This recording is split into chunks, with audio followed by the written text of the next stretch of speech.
This seventh video in the series on good academic practice in arts and humanities subjects follows on from the previous two, which started to deal with the research and writing process for independent projects like dissertations. Today I'll return to video 5's topic of formulating research questions with advice on wording your title or question. This is also important for clarifying your research question or thesis in your proposal or abstract. Writing proposals and abstracts provides a good opportunity to concisely outline your thought process, detail your primary texts, state what research you're conducting, and present a clear justification for your argument. If you followed the steps I've talked through in the previous videos, you'll have all the information you need to produce an informative and sound proposal. Even still, reducing so much information is difficult, so be prepared to work at this. You might have up to 500 words to describe a 10,000 word document, which is a challenge for any level and ability of writer. The following guide should help you confront the demands of this task. In videos 5 and 6, I suggested a series of questions to pose to yourself, the answers to which should lead towards and shape the early stages of your investigation.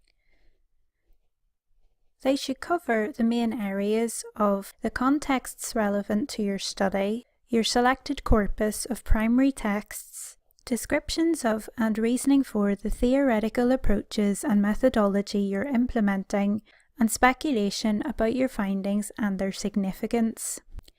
It should be clear what you're arguing, how you're investigating it, why you're examining it, and why you're examining it in the way that you are, and a convincing account of what you think your research will conclude. All of this should convey what the project aims to show overall. When you're clear on these areas, writing the proposal and title for your dissertation will become much easier.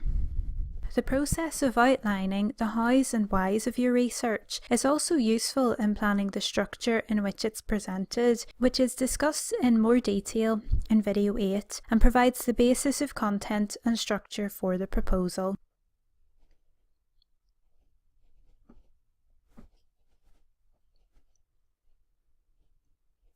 Often when I've taught on dissertation modules and supervised projects, the proposal is in itself an assessment.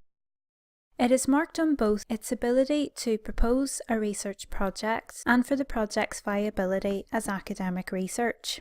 Proposals also tend to allocate appropriate supervisors. The more effort put into it, the relatively easier the rest of the process will be, as the proposal can lay a firm foundation upon which to build the project. Even if the assignment is only worth 10% of a module, these are marks not to be sniffed at, and you can get straight to talking about your ideas and corpus with your supervisor instead of them having to do the preparatory grunt work with you. Things will be much easier and less time consuming for both of you.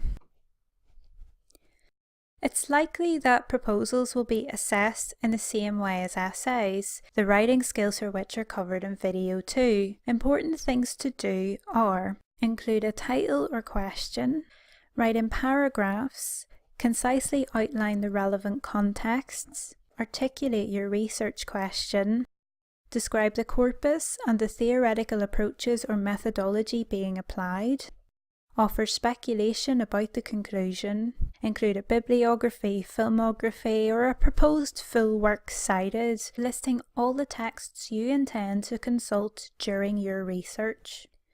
Important things to not do are use bullet points, write in note form, list non-scholarly secondary sources, try to fill out the word count, use quotations longer than a few words. You should try to be economical with the wording, but not at the expense of clarity and meaning. It's normal to find that tricky to accomplish, so don't panic. Try to join or establish a review and support group with some of your peers so you can ensure what you're trying to express is coming across effectively, and you can help others to do so as well.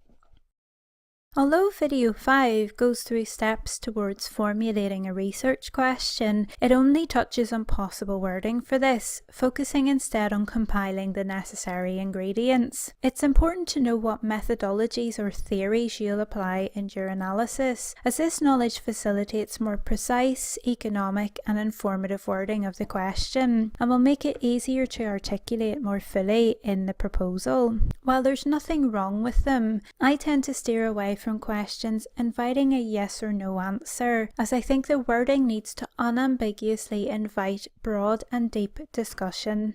The question needs a balance between being focused but not so narrow that the discussion is restricted. Use your topic and corpus to help with this. Are you looking at a mode, genre, style, definable period, trend, group or author? Are you concerned with how an individual, group, community, activity or event is represented? Think about how the question or title is framed or posed. Are you asking a question, giving direction, or making an indicative statement? For example, if your research was on ways that the character type of the femme fatale is portrayed in 1940s Hollywood film noirs compared to late 20th century neo-noirs, your options for these question framings could be: in what ways are femme fatales portrayed in 1940s Hollywood film noirs compared with their counterparts in late 20th century neo-noirs? And what does the comparison indicate about Hollywood's response to feminism? Compare how femme fatales are depicted in 1940s Hollywood film noirs with their late 20th century neo-noir counterparts, and examine to what extent feminism has impacted on this character type in Hollywood.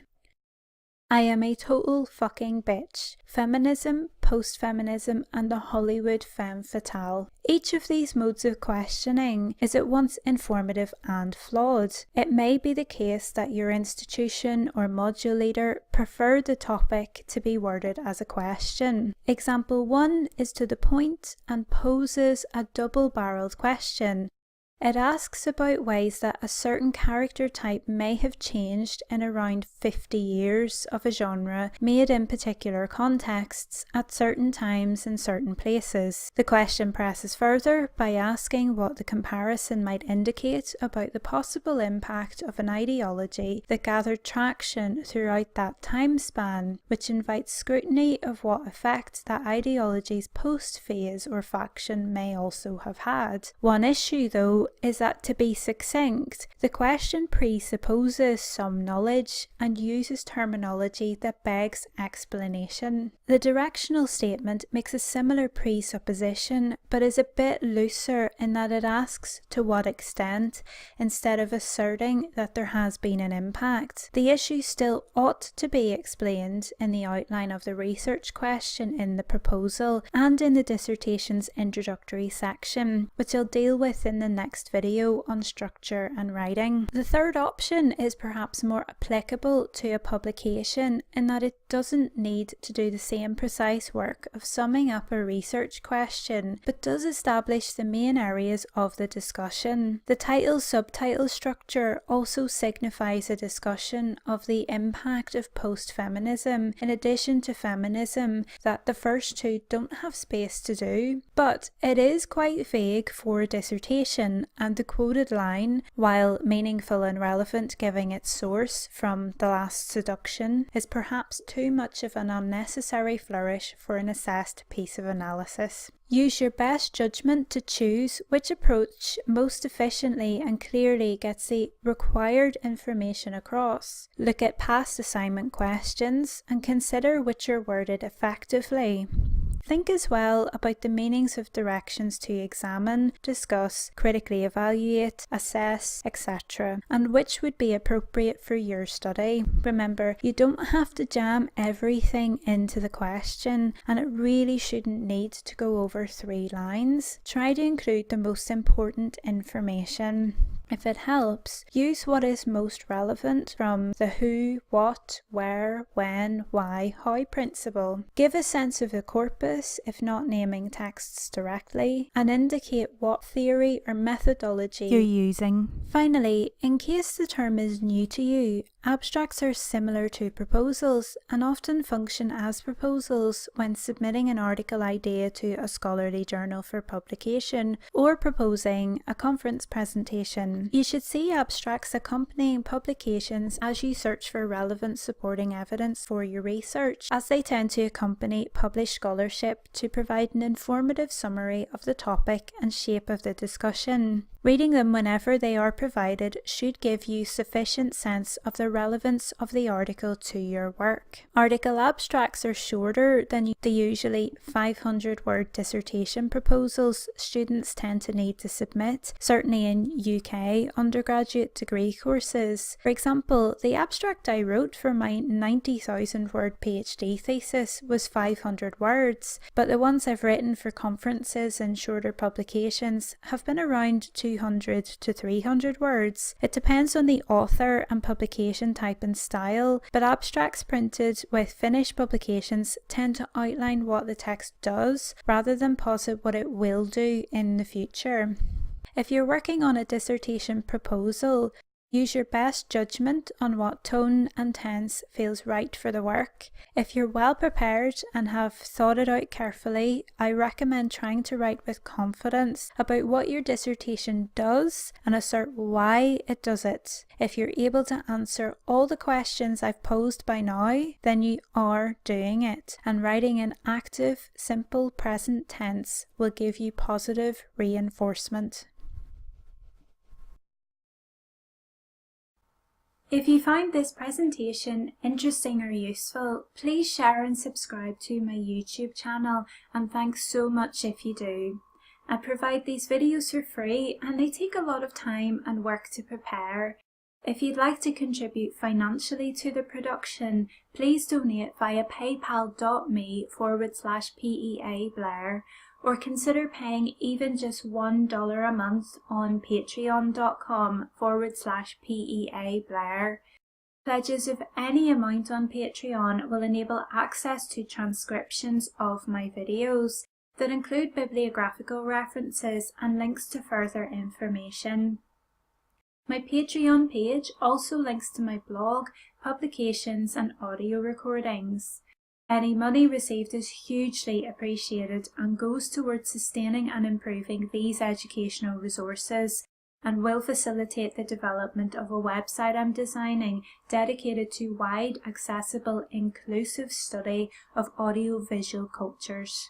Thank you so very much for watching, and I hope you have a good day.